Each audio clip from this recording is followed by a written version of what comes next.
George has been around since 1931, and after 85 years, although he's still robust and structurally sound, he's showing some signs of aging. So the Port Authority is stepping in with a plan for 10 years, costing $1.9 billion to restore George. The George Washington Bridge is the cash cow of the Port Authority. It's really their crown jewel. So I met up with Joe Clift, who's a past director of planning for the Long Island Railroad and a railroad advocate, to talk about the Port Authority's plans. And he said that the most surprising part about their plan is that it doesn't really include work on the bridge itself. You've got structural work, which is a combination of working on the span itself, the girders you see that underpin the road, and then the suspender cables that come down, suspender ropes that come down from the suspension cable. They're changing those out. They're rehabilitating the suspension cable itself. That's a once-in-a-century type of work. He also said they were going to be repainting the bridge. I said, why is paint so important?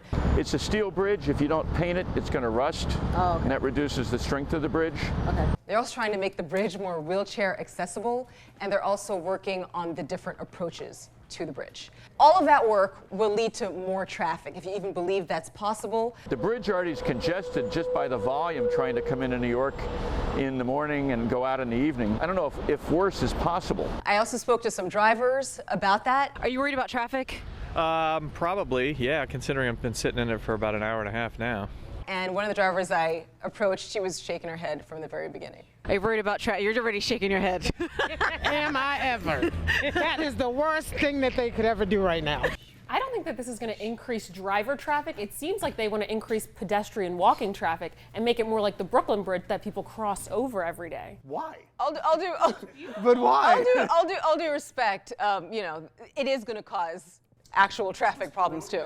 Living in New York City and driving on these bridges and tunnels every day, actually the talk that I've been hearing a lot of lately is about the third proposed tunnel under the Hudson River. Maybe it's because Schumer's up for re-election and that's his baby, I'm not sure, but I'd be surprised if they move on this George Washington project. I understand the 10-year plan, I get it. I just have no faith that they are getting the best possible price for the cost of what they're doing.